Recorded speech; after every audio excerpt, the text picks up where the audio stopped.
Hello and welcome to Captain Morgan's War Games, and this video is how to play Warhammer 40k 10th edition, the shooting phase. So, shooting phase.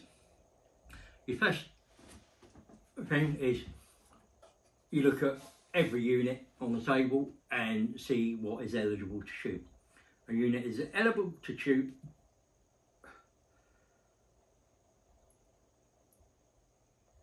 if it didn't advance this turn and it didn't fall back this turn, unless it has a special ability that allows it to do that. Some units will, some armies will, and some weapons provide that ability. They also can't be in engagement range, and if they are in engagement range, the only weapons they can shoot are pistols.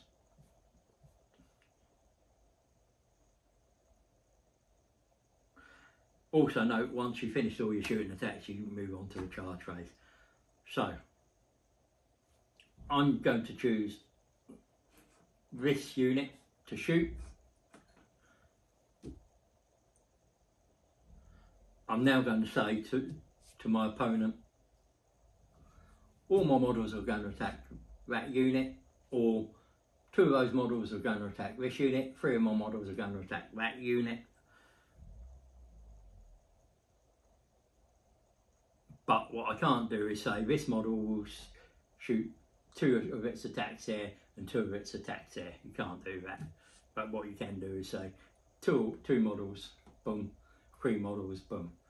And then you would resolve these 2 attacks over here first, and then the 3 over there, once you've gone through the process here. So what's next in this process?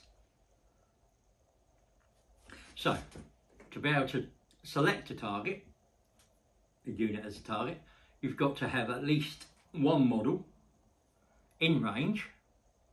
And the range of a weapon is in the profile. It will say range, and that will range from 6 inches up to 120 inches in, and dependent on the weapon profile. And so if it can see and it's in range, it can attack.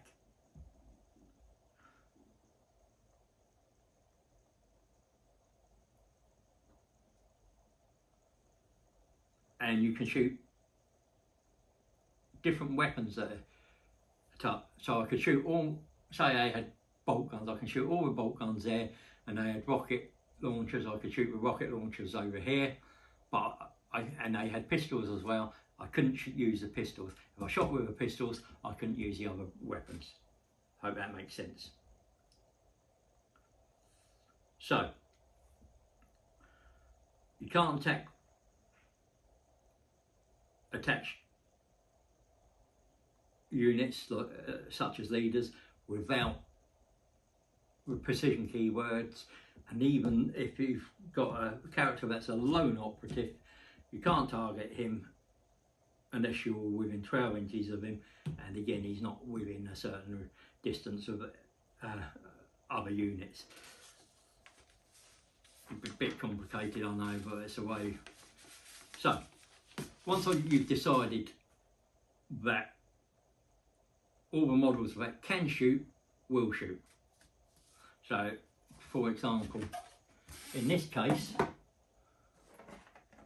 I could have 4 models shoot there because they can see and they're in range. This guy would have to shoot over here because he can't see.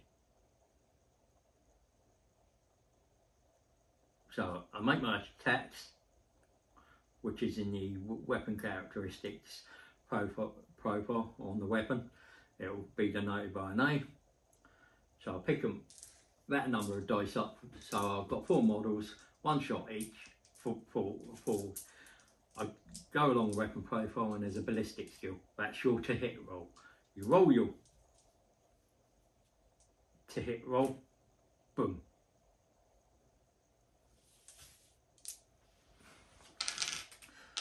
That is because And if I'm targeting a unit that's got stealth, I have to take one off my ballistic skill, which is known as your hit roll. Just another thing, you can shoot vehicles and monsters can shoot into engagement range.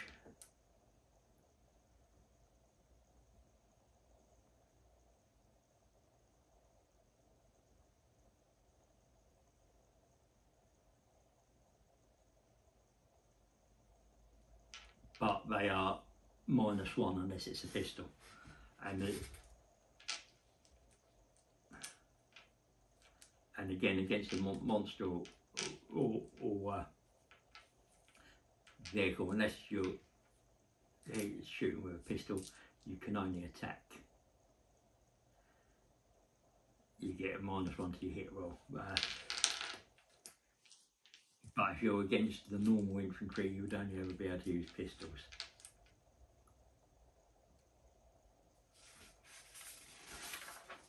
So you make your hit roll to see if you successfully hit or not. A 6 is always a critical hit, so always a success, and a 1 is always a fail. Once you've done that, you move on to your wound rolls. Now for your wound rolls, if you're strength 4, toughness 8, so double, strength 8, wound toughness 4, you're double the strength, so you wound on a 2+. If you're strength 5, toughness 4, you'd wound on the 3+. If you're strength 4, toughness 4, you'd wound on the 4+. If you're strength 3, toughness 4, you wound on the 5+. And if you're strength 2, toughness 4, you wound on the 6. So you get the idea, hopefully. I can't. So, if your wound roll is greater than, equal to or greater than the number you need, so in this case, toughness 5, say toughness 4 Marines, toughness, strength 4, I need 4.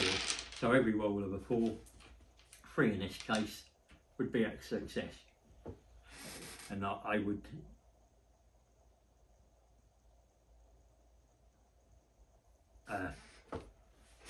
get cause 3 wounds. Again, an unmodified wound roll of 6 is always a critical wound, and an unmodified wound roll of a 1 is always a fail. So basically, it automatically inflicts. It automatically wounds. Yeah.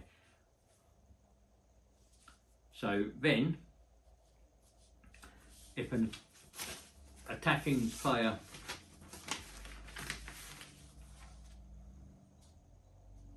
once I successfully wound the target, my opponent will allocate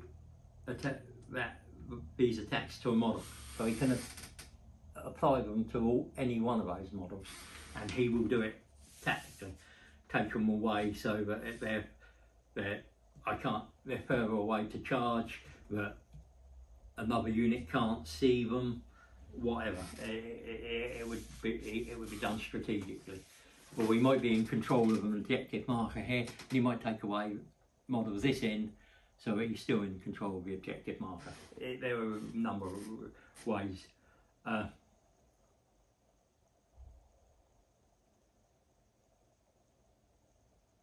If it's already lost, say he already had a wound taken, and that's the only wound that that unit had suffered from a different unit, then the wounds will go onto this model first before being passed down the line.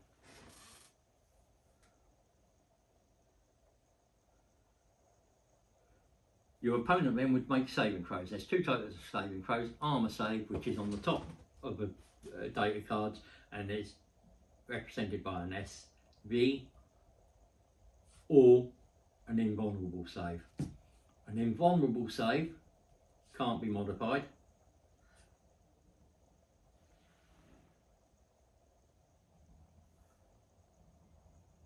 And by the armour penetration of a weapon, could be modified by other rules or nullified by other rules, but I don't know if there's any that do that, but in other editions there have been.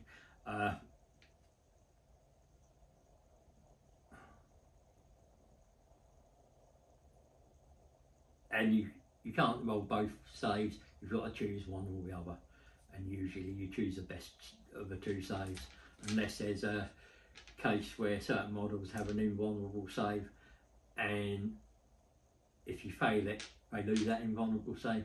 Those sort of situations, you normally go with the armour save if you can, so you don't lose the invulnerable save, but that's another story. So they've got a 3+ save. This weapon hasn't got any AP, so they've got a 3+ save. If a weapon had -1, it would be a 4+ save. -2, 5+, and you get the picture. Up to 6+ save. So my opponent would then roll 3 dice, and as there's no AP, he makes 3 saves. And even if it was AP 3, he would have made 2 saves.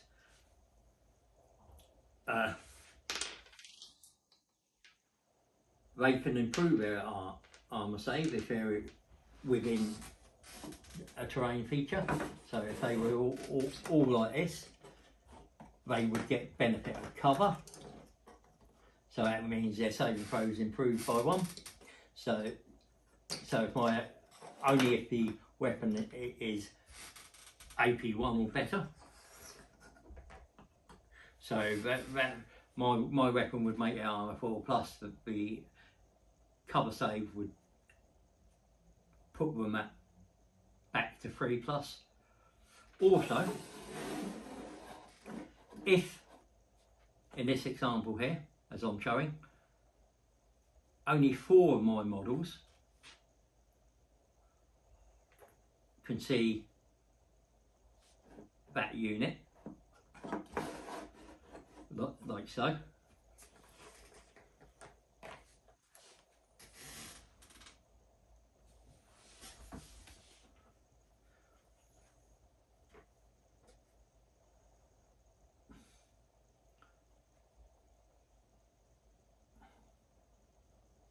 They would get a cover save, because every model in your unit must be able to see every model in that unit for it not to get a cover save. If there's a piece of cover in between them.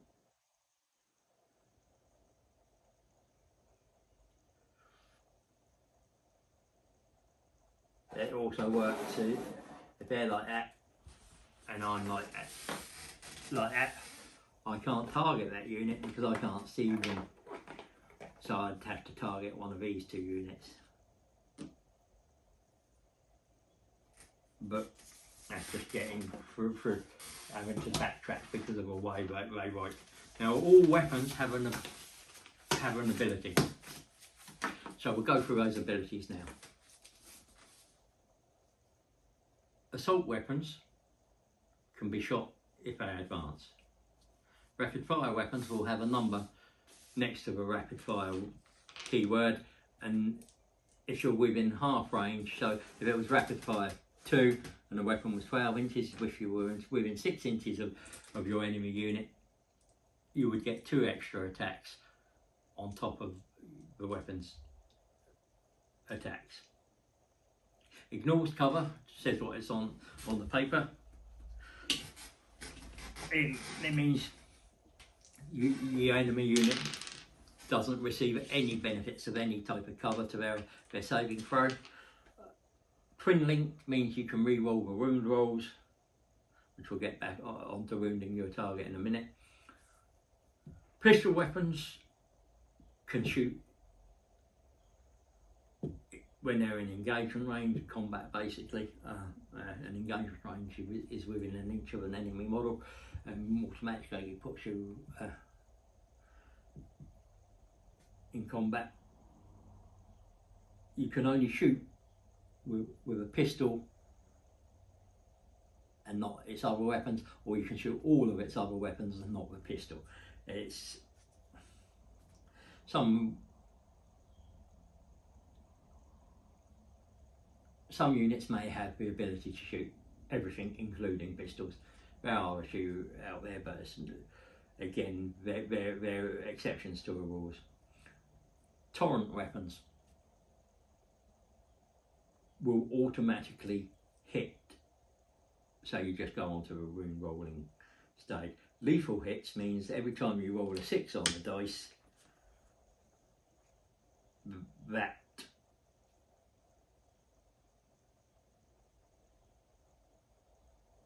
automatically wounds the target. Lance weapon, that's in the charge phase, but basically a lance weapon, you'll add 1 to the attack roll if you made a charge this turn. Indirect fire is basically,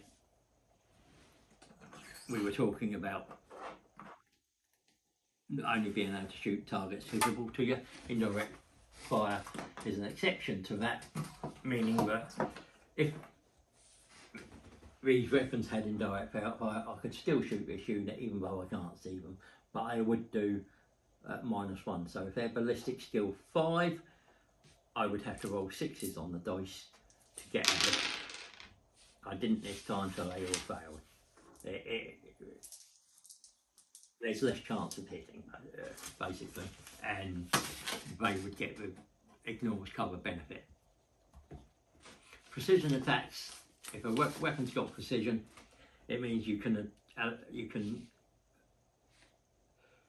attack characters, attack units, leaders, and such. Blast weapons normally have like D6, D3, 2D6, 2D3, a certain amount of attacks. But if you'll shoot for every 5 models in your target unit, in this case the Marines, you get an extra attack. So say they had a D6, so it would be every model there had D6. It would be 5D6 plus 1. So each D,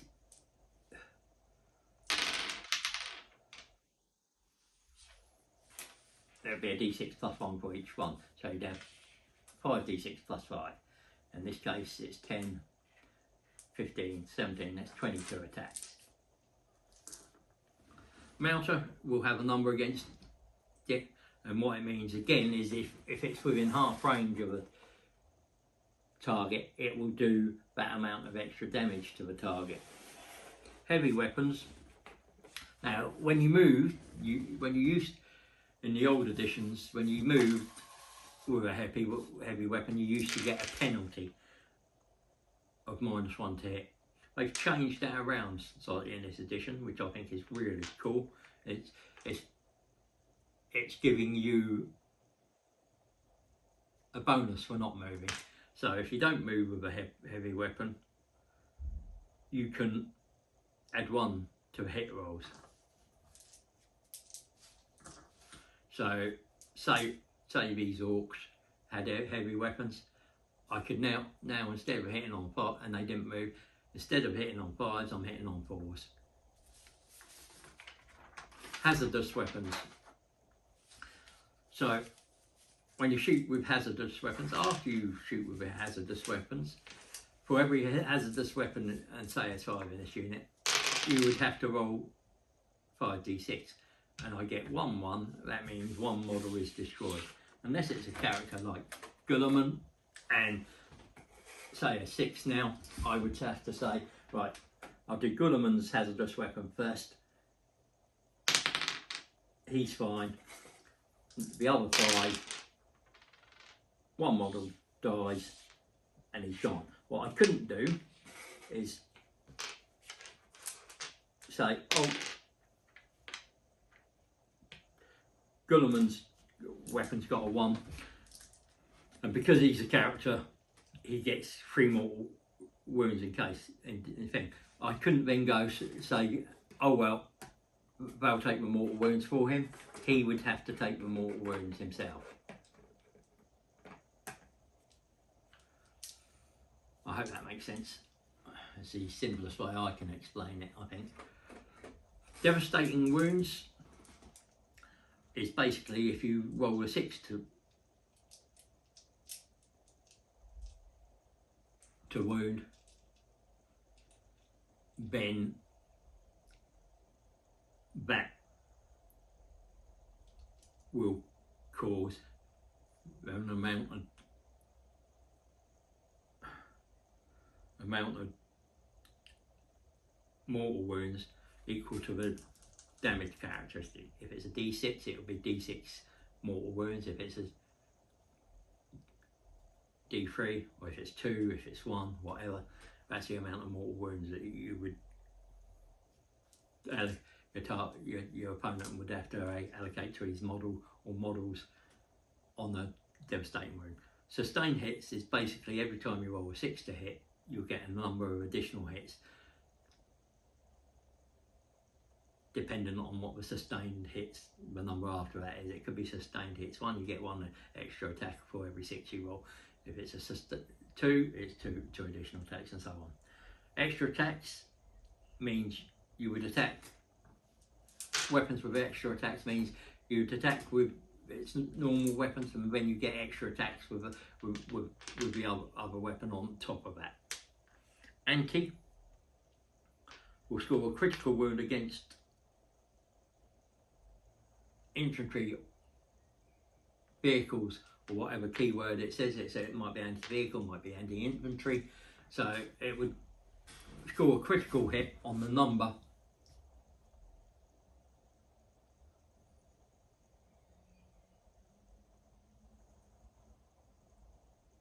it would score a critical wound on the number next to the anti. So if it was anti-Tyranids 4, because we've got a Space Marines profile with that on a 4+, he would wound any Tyranid model, and it would receive mortal wounds to the damage to it.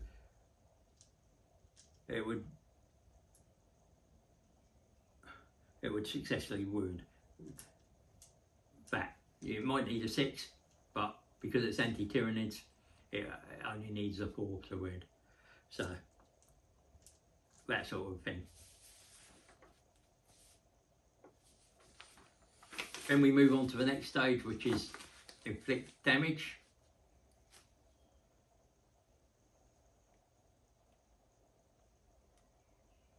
So your opponent assigns damage to the model 1 by 1. So if it's a damage 2 weapon, it would go to the first model. If he's got 2 wounds, he would die.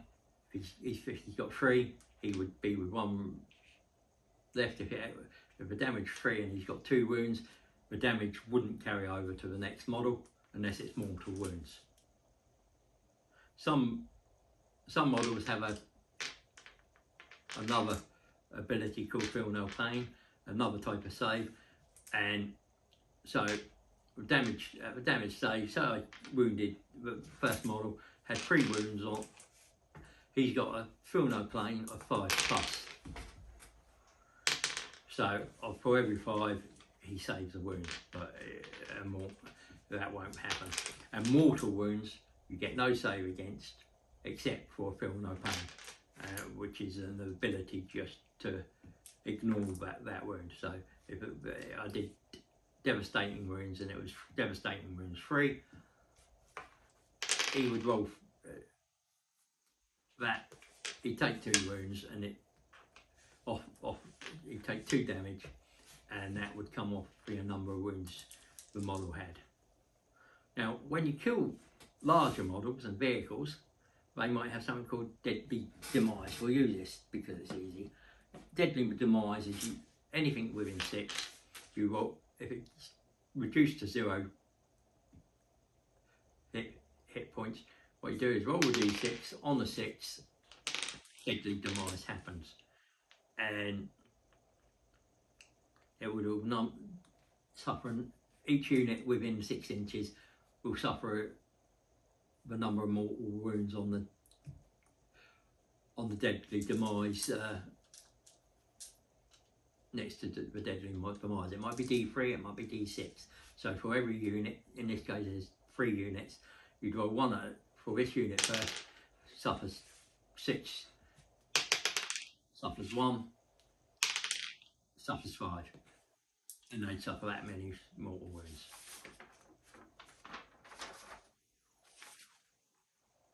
That is it, basically, for the shooting phase. I hope it's a little clearer, and remember, thank you for watching. If you've have enjoyed, please hit the like button, press the subscribe button and hit the bell button to stay up to date with all my content. Also feel free to share anything you've enjoyed. Remember, everybody knows the dice are loaded.